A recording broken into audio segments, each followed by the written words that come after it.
back to Whiskey Politics. Dave Sussman here, your purveyor and host. You can find us at America's Voice News, ricochet.com, all of your favorite podcast applications, including iTunes, Stitcher, and Google Play. Don't forget to click 5 stars on iTunes. And of course, you could find us on YouTube. A couple of housekeeping announcements. First of all, we are growing. We are expanding. We are on more platforms, and we are increasing our frequency. We're going to be going to 3 times a week, and also eventually going to 5 times a week. And so we are, one of the announcements that we have coming up this week is that we have a new way for you to support us. If you would be so obliged, from pocket change to anything you feel comfortable with, go to paypal.me/mywhiskeypolitics. That's paypal.me/mywhiskeypolitics. Every little bit helps as far as turning around our production and increasing the frequency, which is our goal. Another change that we have coming up here is we are looking at bringing some frequent guests back on a more regular basis. Including today's guest is somebody that you know very, very well. She's returning to us, and that is DC McAllister. DC is a journalist, an author, a commentator over at the Daily Wire. You can find her at PJ Media and The Federalist, and also the author of the latest book, Spygate, The Attempted Sabotage of Donald J. Trump, who she co-authored with Dan Bongino, Fox News guy, former Secret Service guy. You know who he is. Welcome, DC, and I'm just going to call you Denise, if that's okay. That is perfectly fine. How are you today? I am great, and it's great to be here. Thank you. Thanks for joining us. So a couple of things. I want to get into the book and some of the other issues that are going on right now, but I'd like to talk a little bit about culture first. And a lot of what we are learning about our culture is through our media. We're seeing layoffs in new media. In just the last week, we saw sites like BuzzFeed and HuffPo. They've been laying off journalists. And while many on the right, there's a certain amount of schadenfreude in watching this, what is this saying about new media and what's going on today with journalists? Well, I think it shows that the mainstream media isn't doing its job, which we've all known for many years now. And they just can't keep up with what's going on social media and with the alternative media. And not that everything is perfect in those spheres. I mean, it definitely has its own problems, but I think that when you have a lot of choices, that's actually better for American media than just having this conglomerate of 3 big networks or a couple of big newspapers who own everything and then dictate, which we had for many years.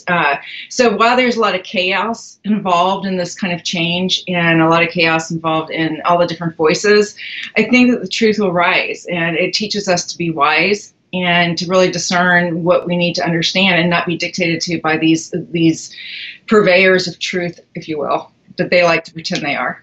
Yeah, they seem to be fascinated with their own voices, and they all seem to be repeating each other. It's like the blue checkmark brigade on Twitter are just, you know, it's such a small segment of our society, yet from what I can see, a lot of what they are talking about on Twitter ends up being our mainstream news nowadays. Oh, it's amazing. Back when I was in journalism school, and when I first started, we had our news feed, we had our ticker, we got our news from police departments, you know, everything was straight from the ground. And, you know, the news wire that came in from actual journalists getting information firsthand. Now the news ticker seems to be just Twitter. And yeah. And Twitter can be deceptive. You know, everyone's shooting things off, you know, and we find even like with the Covington story that just happened, you know, things are happening so quickly instead of some stopping and reflecting on actually what's going on in the news and analyzing it. It's very quick. And, you know, that is problematic. I mean, I do like the many voices that we have, but there also has to be some kind of restraint and understanding those who are reporting the news as the news, that you need to be old-fashioned journalists and actually follow up with facts and investigation and reporting. And yeah, maybe we'll learn this lesson over time, hopefully. We'll see. I think one of the additional concerns in all of this is who is the arbiter of what can and cannot be said on platforms like Twitter, which seem to carry so much weight. There was a report this morning that somebody said that if you actually tell some of these journalists to learn code, hashtag learn code, to some of the folks that were fired, it's just a joke. I think people are throwing it out there. There are people that are actually losing their accounts now on Twitter for saying such a thing. I mean, where does this end?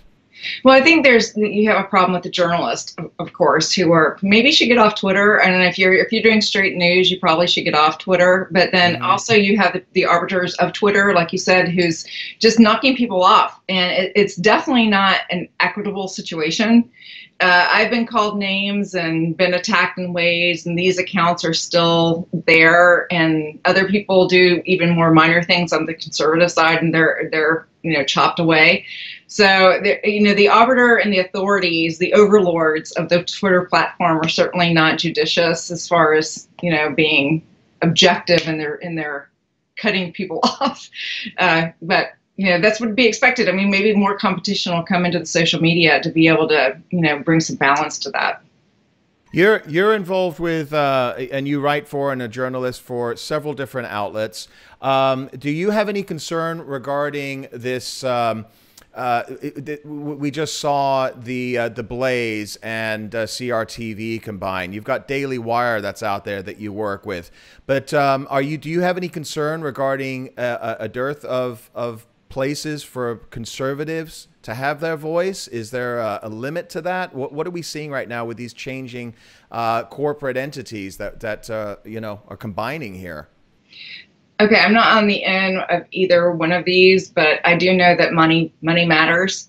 And, a lot of these things, it really just does come down to money.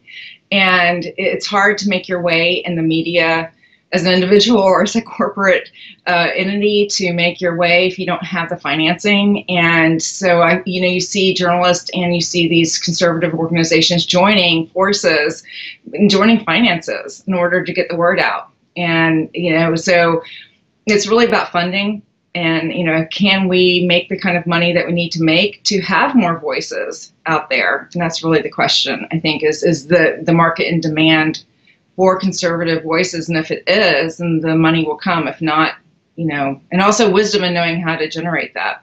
Is there a concern regarding the lack of money from conservatives? I mean, conservative as a definition, on its own is that, you can serve, and a lot of people don't spend. Is that an issue for many on the right? Well, the conservative movement, as we all know, we've been dealing with since even before the Trump election, has been very frayed. We have our libertarians, we have different types of conservatives, we have our classical liberals, and we tend not to coalesce and work, circle the wagons like the liberals do. And so this frayed aspect, I think, of conservatism and people on the right, I should say, isolates maybe our funding as well as our voices to a degree, and we become cross purposes in our views. And that's a struggle because we're independently minded, we're individualists, and that's kind of what we are. We also are principled, so we're not really easily giving up our principles just to align with someone for pragmatic reasons. And when it comes to giving money and donating, there's a lot of pragmatism involved in that, and because nothing's perfect. And finding the people with the deep pockets to do the pragmatism and make that happen while still being faithful to your principles is a tough road to haul. I think this is going to be one of the biggest challenges for right-leaning media, center-right media in the next couple of years, because we're starting to see a lot of mainstream media and the platforms, namely Facebook and Twitter, squashing these voices. And if you don't have alternative outlets, I think their ultimate goal is for us not to have a voice. And that's one of the most scariest things out there right now. The lack of available voices and free speech being determined by 28-year-old coders in Silicon Valley. Yes, the millennials, don't we? Love them. Yeah. So, yes. So, we still have a free market, so we still fight in the battle of the marketplace. And the fear we have, of course, is when this becomes part of policy and starts to really affect, decision making and opportunities that we can't actually make because we have a greater force like the government coming in and oppressing it. But right now, I still think we have a lot of opportunities if we have the creative people out there to do it. Right. But you have to have the customer base. You have to have the people who really want that. And, when you get into the younger groups, they're not as conservative. I mean, we just have to really face that fact. I mean, this is why libertarians really like to come through and say, we can lead for the future. But the problem is it isn't what pure libertarianism isn't what we need. We need the conservative principles. We need principles of liberty that our nation was founded on to go forward. But how do we sell that? How do we make that happen? How do we, revive the culture to be conservative? Yeah, I think that's one of the biggest challenges right now for our time, and also it has to answer some of the cultural concerns, of which I want to get into right after this next break. I want to talk about what's going on with Me Too and toxic masculinity. We'll be right back with DC McAllister here, Dave Sussman at Whiskey Politics.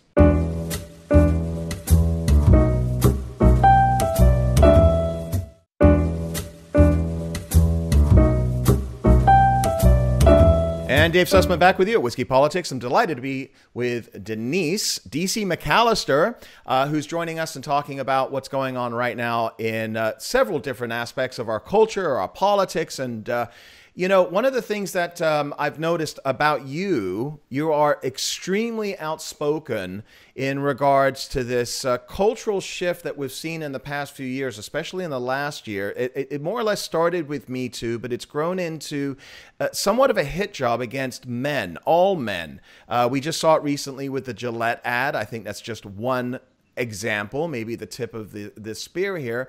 But you are a big proponent of men's rights. You are stand up for men. You believe in men. And I just want to read a tweet that you stated here. And you say that it blew my mind. You said, more advice to women.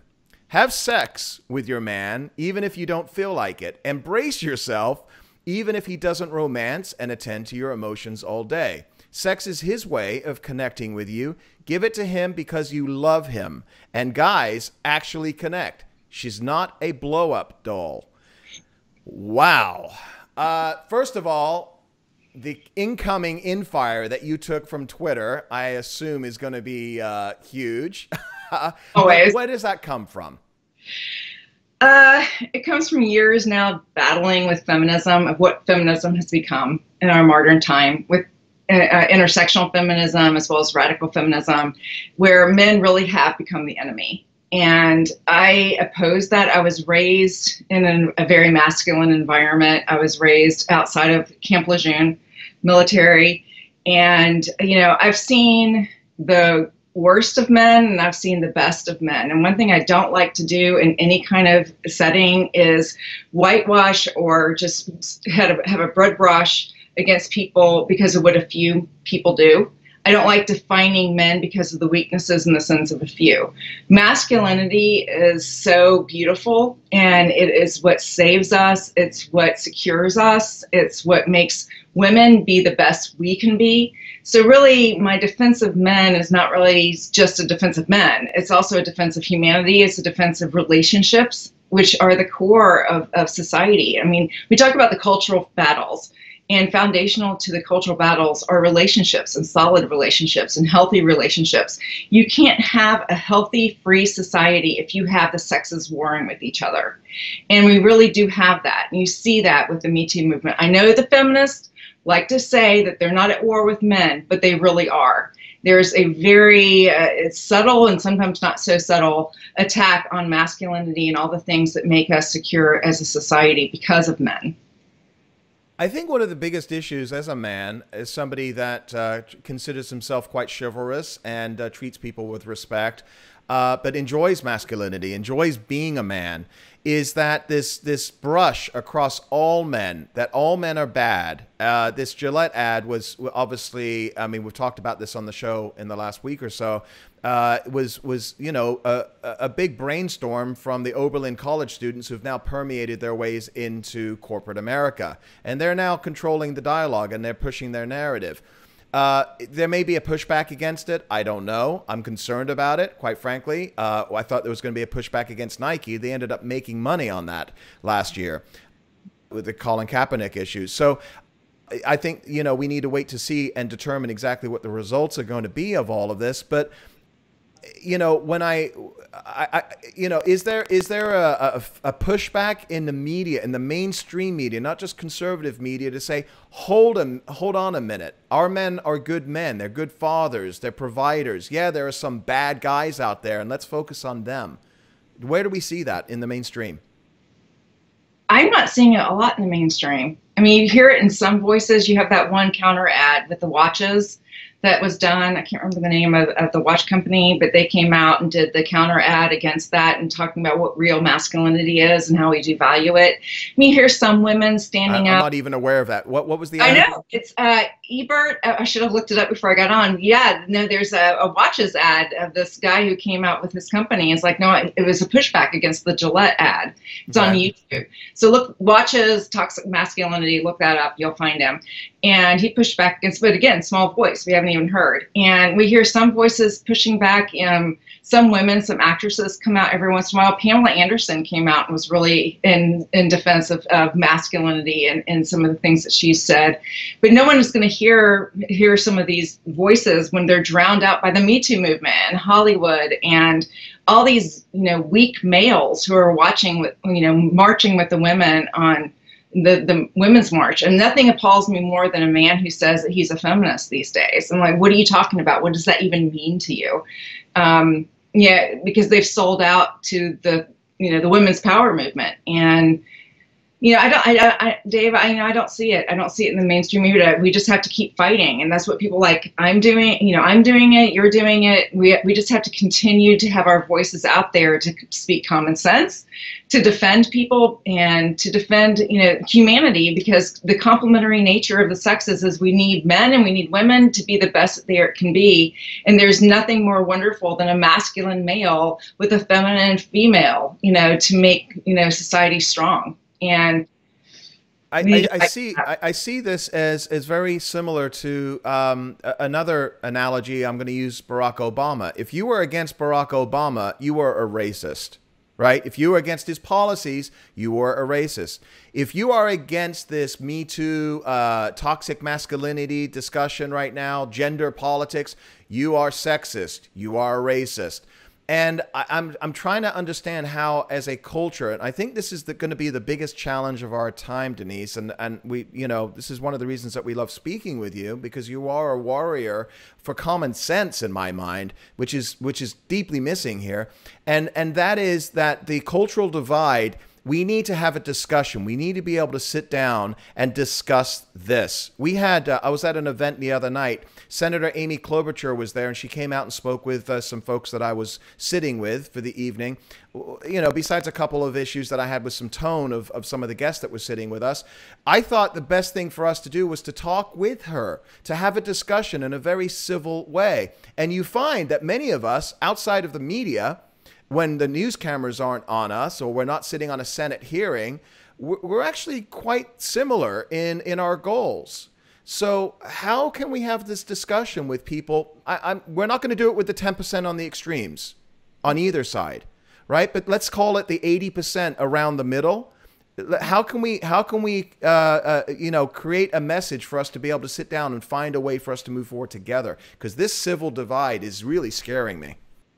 I think you've hit it on the head in the sense that it has to be through human connection, it has to be through those relationships and one-on-one connection, or just, if you're like me, writing in a way and communicating in a way that, even though I can be snarky and all that, really what I'm trying to hit home to is something that connects with you in your relationships. When I write something like, have sex with your man even when you don't feel like it, that goes beyond ideology. I'm not presenting a women's studies classes or even a conservative message that's so ideologically restrained there. I'm talking real. These are things that people struggle with in their real life. Mm-hmm. And it's about relationships. It's about trust. It's about finding the good in each other, and we've lost that. And if we can just talk to people as one-on-one, as human beings who are in relationship with one another, and say, what is it that you want? What is it that you're afraid of? And the ideologies that we have latched onto have broken down the trust between the sexes, and we really need to rebuild that trust. And that's going to take. It's not going to happen simply. It's not going to happen overnight, and it's not going to happen on a bumper sticker. It's got to happen by rebuilding and slowly connecting and seeing where it is that we really need each other. Yeah, in the last 45 seconds before our next break here, time flies with you. You believe that can happen just by verbally sitting down with these individuals that are coming from the other side? How do we do that? How do we even approach them to do that today? Well, I think there's many different ways. I mean, whatever your strength is, whatever your calling is in life, however you connect with people, whatever it is, wherever you are, stand for what's true and don't be intimidated by male guilt or white guilt or any of these other guilts that are imposed upon you by an ideology. Speak up for what's real and for what's human and make those connections. And if it's a big platform, do it there. If it's just your neighbor across the street, do it. Denise, what's your Twitter handle, by the way, so folks can follow you? McAllister Den. McAllister Den. Yeah, follow her feed, folks. It's fascinating. We'll be right back with Denise McAllister, DC McAllister, here at Whiskey Politics. I'm Dave Sussman. We'll be back on the other side.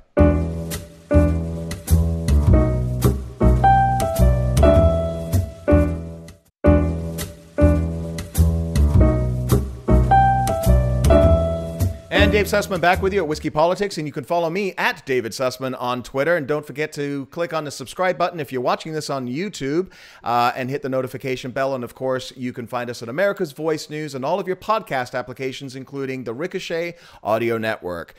Here with DC McAllister, we're talking culture. We're going to talk a little bit about politics here in just a moment, but I want to continue this discussion about this assault on men, male masculinity, toxic masculinity. You talked about Coventry really quick. You briefly discussed it, and that's going to be yesterday's news before we know it. The media were red-faced. They jumped on this thing immediately. Unfortunately, I also saw, and you did too, some on the conservative media who jumped on it as well.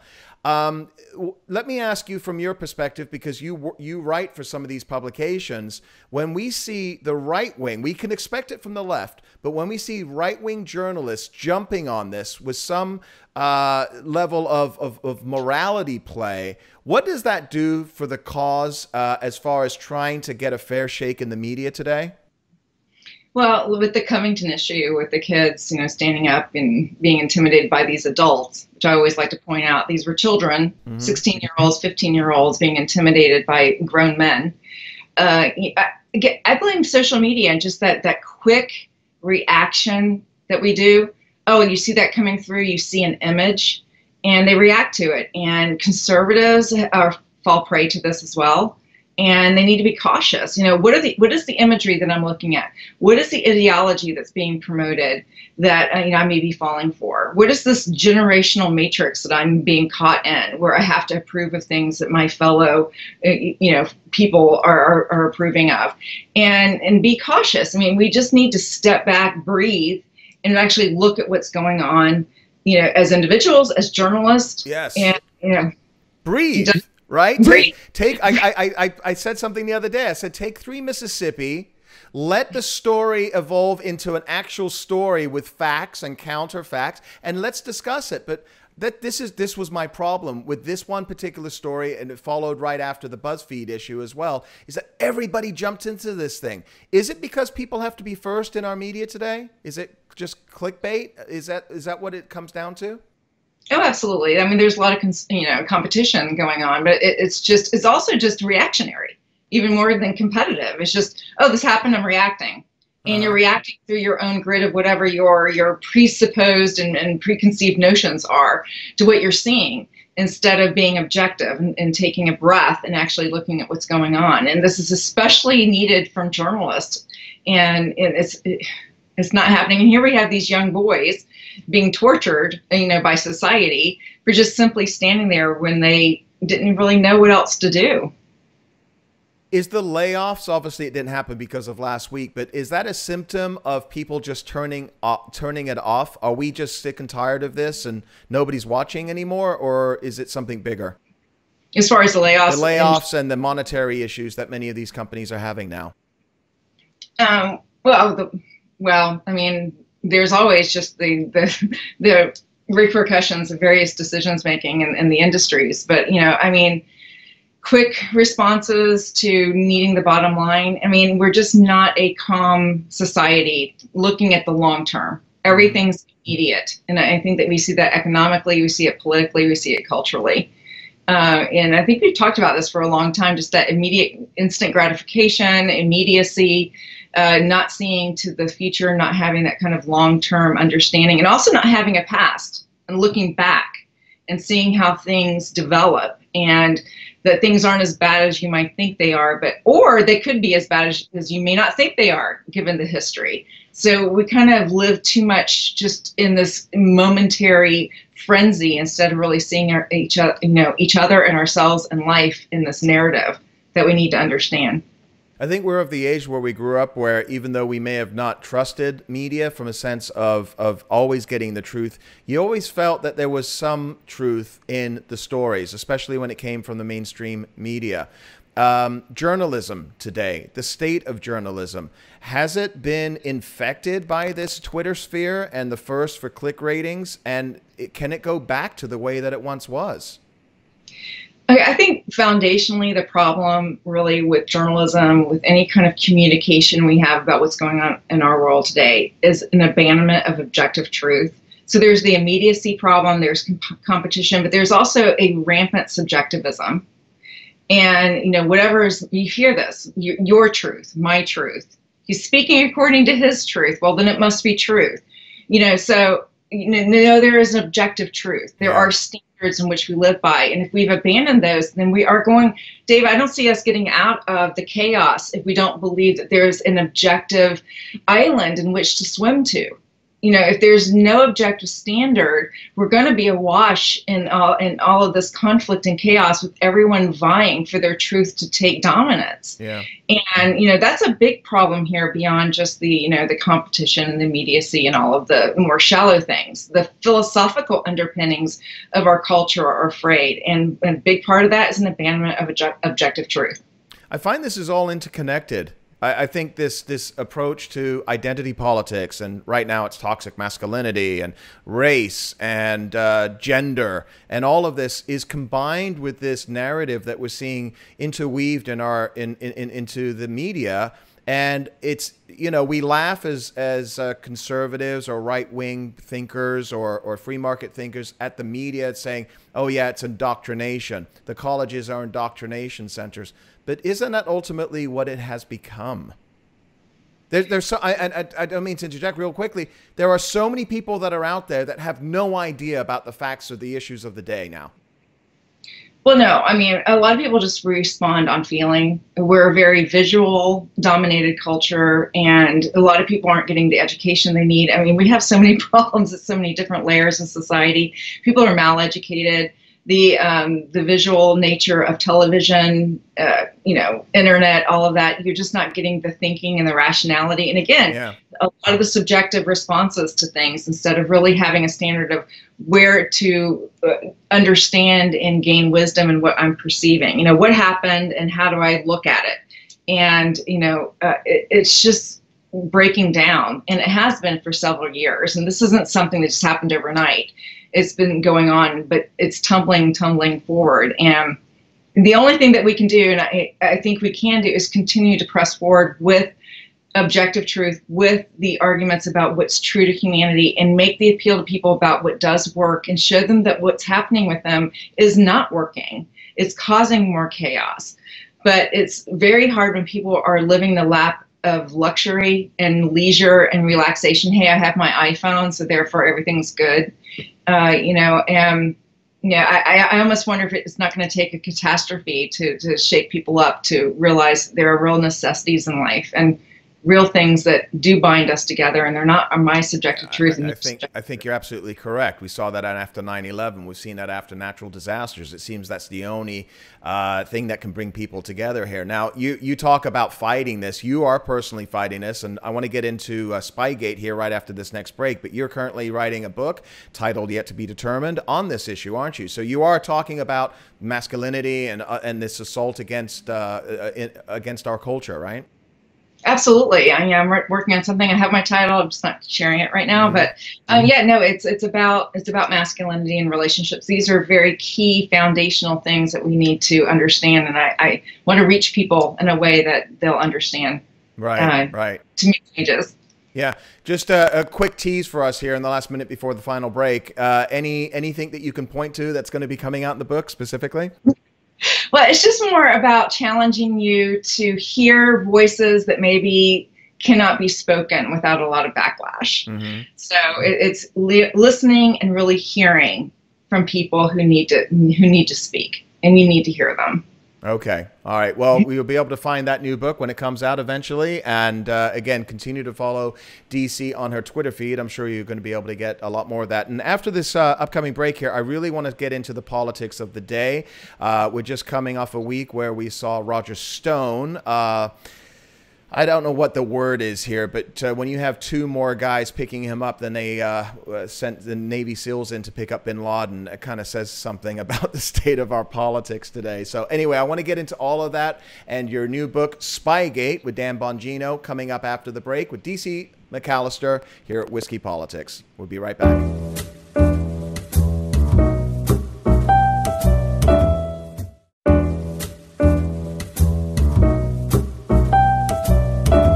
And Dave Sussman back with you, Whiskey Politics. Again, don't forget to follow us at all of your favorite podcast applications, America's Voice News, Ricochet Audio Network, and YouTube. And again, if you'd like to support us, please go over to paypal.me/MyWhiskeyPolitics. We're here with DC McAllister. We're chatting about everything today. It's always great to have you on, Denise. I want to talk about your latest book, Spygate, The Attempted Sabotage of Donald J. Trump, co-written with Fox News regular, former Secret Service guy, Dan Bongino. The book, by the way, the president himself recommends. I saw that tag on there. Yes, he did. Yes, a New York Times bestseller. So very good. Okay. Excellent. Tell us a little bit about the book. It just goes through the whole narrative that was created by the media and ongoing into even now of the Russian, Trump collusion, how it started, all the different players that are involved in creating this kind of narrative. And it isn't some kind of big conspiracy. And if anyone thinks there's this conspiracy about it, it's really not. It was more like one of these things that started as a way to oppose Trump, and it built and it built, and different voices came in and different motivations from different places, from the British intelligence to the Australians to our Secret Service to our CIA, all really wanting Trump not to be in the White House, all for different reasons. And it culminated in this kind of narrative that he had been, conspiring with the Russians in order to get elected, and it's been hanging on now all through his presidency, and it's never been proven. It's not true, and it continues on, and it's always been a distraction to the truth of really what was going on with the FBI and various different elements that were wanting to find this narrative and used, spies and various different agencies in order to uncover something that wasn't ever really there. And so that's what we covered in the book. It's really documented, lots of research, so it's not just off the top of your head. It's a lot of research into that. I always find it interesting when somebody writes a book about an issue that is continually ongoing and unraveling as we move forward. You're talking about, obviously, the Mueller investigation, whether there was Russian collusion, all of the forces and the power against this president, not just during the 2016 election, but afterwards as well. What's really interesting to me is that we've seen, obviously, these indictments that have come down from multiple parties. And you have somebody like Alan Dershowitz, who states that everything Mueller has come up with thus far are process crimes, that these are crimes that would have never have been indicted without a larger crime in the center of all of this. So doesn't this lend credibility to the political nature of this investigation?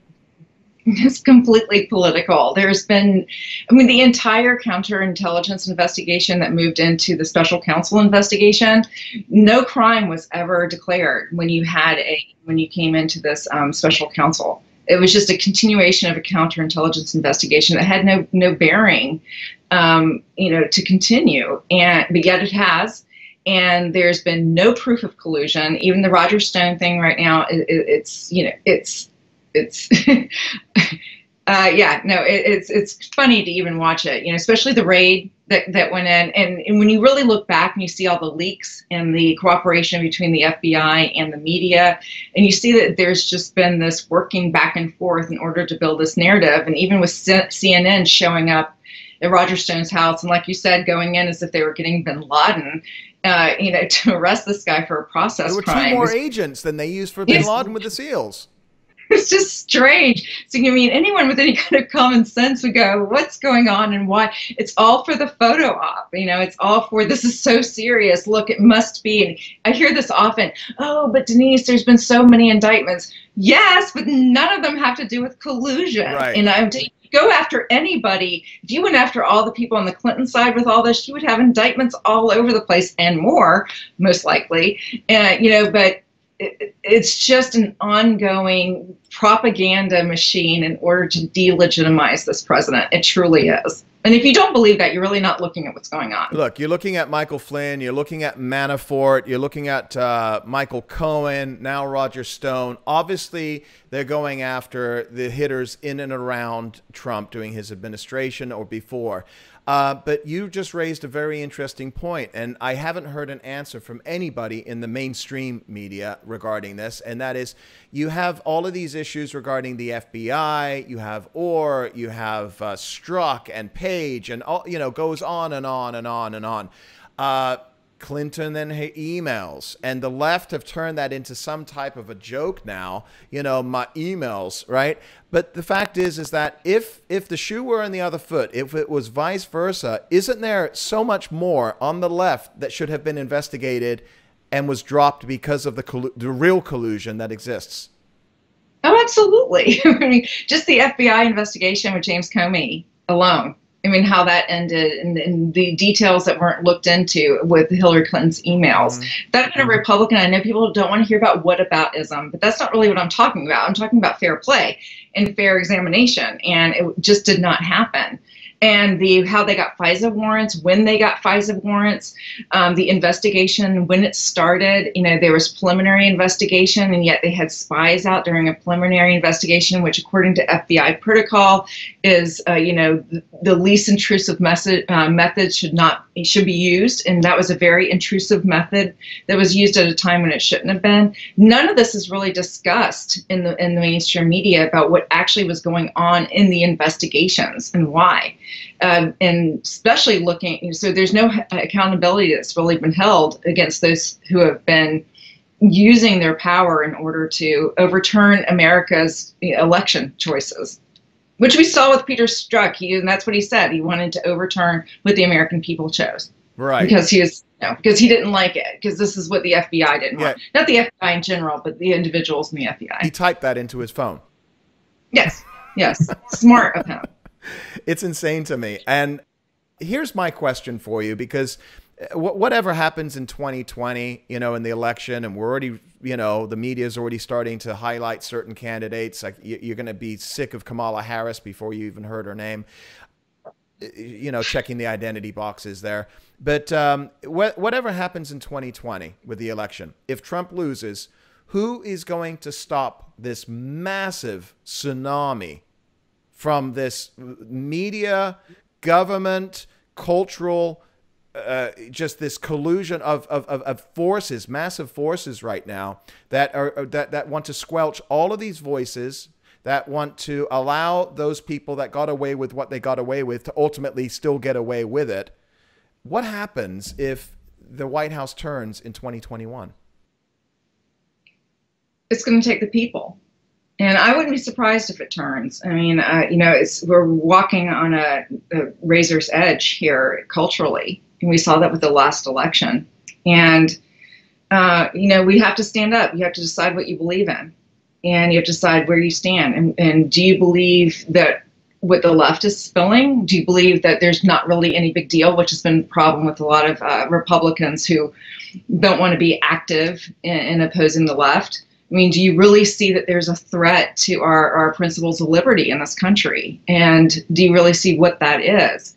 You need to really start asking yourselves and asking each other this question, because the people can make a difference. I mean, this is human history. How do things change? It changes by people speaking up and standing up and putting their reputations and their livelihood at risk in order to stand for the truth. And it's going to take that. And that's what the left is doing. They believe that. I mean, you see the resistance everywhere, and we need to oppose the resistance with insisting on truth and on insisting on objective realities that they want to deny, and insisting on what America was founded on, and not be ashamed of that. We are too guilt-ridden.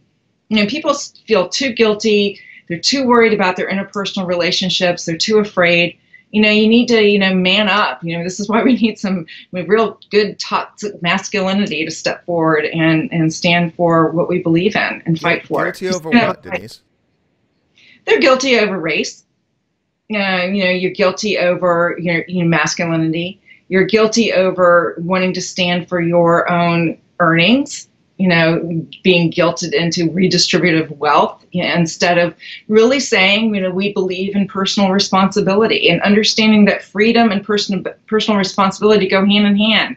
And you're not a monster for believing that and, holding to that. And when you say that, I really do oppose, I don't think that women are equal and the same as men in everything. That doesn't mean that they don't have equality before the law, but you people have equal pay. So stop talking about it. Stop manipulating the system in the name of equal pay, which you already have. And if you don't have it, then file a discrimination lawsuit. Stand up and fight for it, and don't feel like, oh, I'm going to look like I'm a bad person, or I don't care about women or poor people or Black people or Hispanic people if I stand for this. Don't fall for the guilt. Stand for what's true and do it. So one of the I think the discussions that need to be had on the right side of the aisle right now is the tactics, how we actually achieve this, because I agree with everything that you're saying right now, but we seem to be divided in one of two camps. You have the patrician, civil, my morals approach from many in the conservative side. And then you have folks that are saying, hey, look, this is what the left are doing. They are using a hammer to bludgeon us, I should say. And they are not going to stop hammering us until we are dead. We need to fight back exactly the same way. We need to use the internet. We need to make memes. We need to laugh at them. And in between, you've got people that are saying, yeah, I think we need a little bit of both. What do you suggest, and what is the best approach here to achieve our goals? I know exactly what you're talking about, especially when, people are like, you're talking abstracts. We need some concrete, what do you want to do? And, do we really want to even brush with the alt-right over here if we're fighting for our rights as, white males?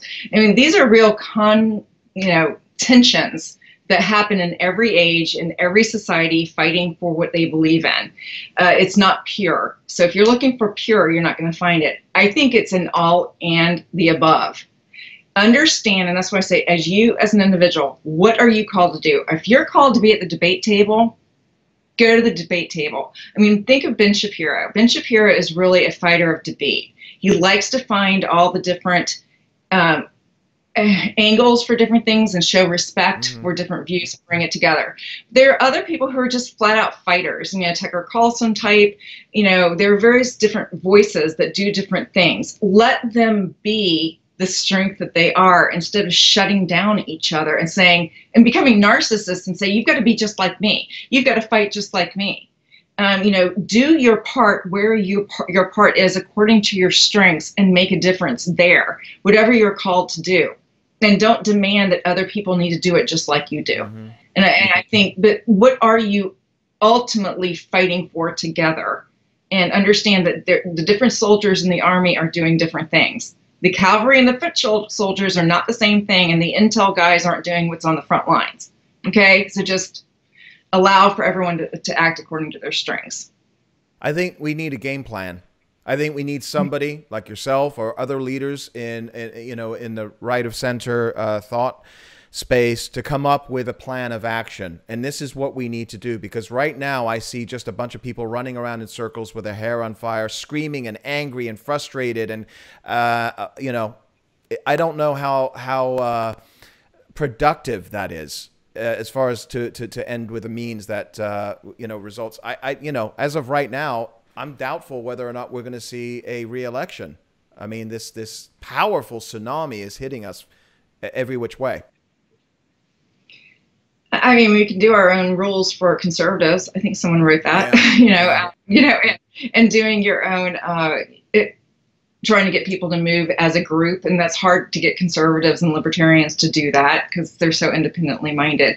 But we've done it before. Yeah. And we've for liberty. That's when you need to pare down. What do you believe in?